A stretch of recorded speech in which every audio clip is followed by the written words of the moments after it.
So it's not like we can say that the kids are home for the summer, but things to keep them busy are at least opening up. And parenting blogger and mom of 6, Julie Cole, has some fun suggestions to keep them busy. Good morning. Hi, Annette. How are you? I'm doing very well, thank you. How do you break up the boredom with your clan?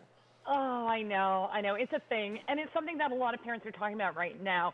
So I think a really great way to start is to get a little bucket list going, like your family bucket list. And you can pull from different things. Like I know one I like to pull from is adventure. And, that can be like find a new park, do a road trip, go strawberry picking, check out a new farmer's market.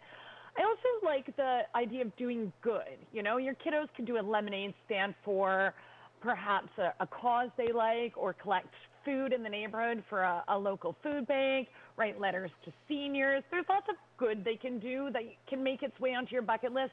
And also thinking about getting creative. Like they can be painting rocks, they can do a summer playlist.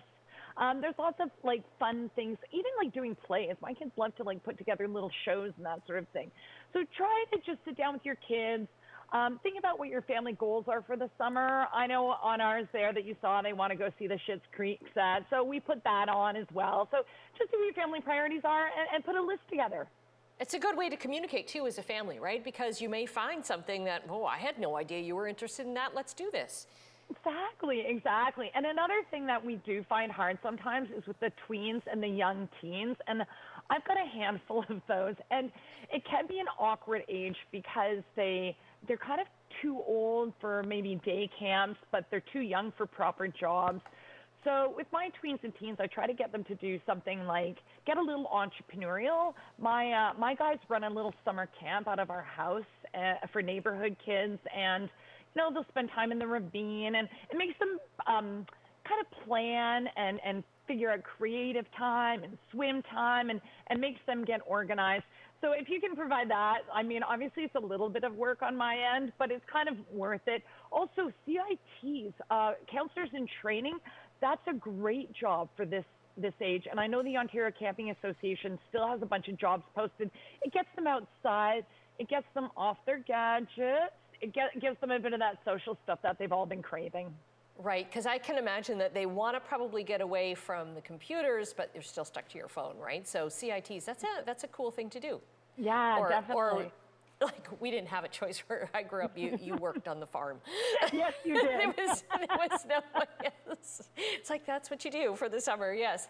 I want to talk about pride as well, because there's so much going on, and some good, some really awful. Yeah, I know. It's been a weird pride because obviously, no parades and still social distancing. But you know what? A lot of parents are talking about right now how happy they are with each other. And I have to admit, I'm so impressed with, I've never seen parents rally so hard as allies and advocates. And I know one group in particular, Free Mom Hugs Southern Ontario, popped up, I think around last year. And so the idea around Free Mom Hugs is that they actually used to go to Pride events and hug people there whose parents maybe didn't accept them or rejected them, or, and just tried to make them feel loved and accepted. But of course, with no parades and no hugging, Free Mom Hugs really shifted and pivoted to doing a lot of advocacy. They've done some really cool online events, and they also did a lot of lawn signs, delivering lawn signs, and creating that visibility, and it's interesting, I feel like the visibility, I'm seeing shops with flags, homes decorated, right? Like homes and shops.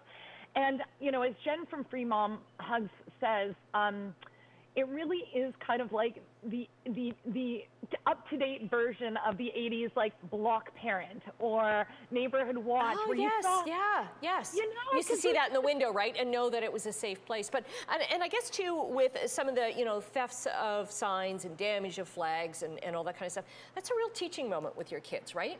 It sure is, and there has been that, Annette, and that's when that conversation opportunity happens with your kids. It's that teachable moment that there's still work to be done. But again, what has been beautiful in the parenting community is seeing these signs got replaced like that, and these flags got replaced, and people volunteered their time, and people made donations, and their kids got involved. There was a lot of really nice family stuff around Pride, and you're right. There's always some hard things that go with these kinds of topics, but teachable moments. Okay. All right. Yeah. What are you doing this summer? This summer, I'm actually in the middle of a renovation, so I'm trying to survive that. Getting out of the house. Yeah. And I actually have 3 kids away working at summer camps, like away for the summer. So I'm down to 3. So if any of my kids say they're bored, I'm pulling out this bad boy. There you go. Georgia, and I've got to wash Annette's car in there. So, I do like that. I do like that. I will bring it down. Well, you have a great summer, and we'll talk soon. Thanks, Annette. And I put all those resources on your website, too, that I've talked about. chch.com.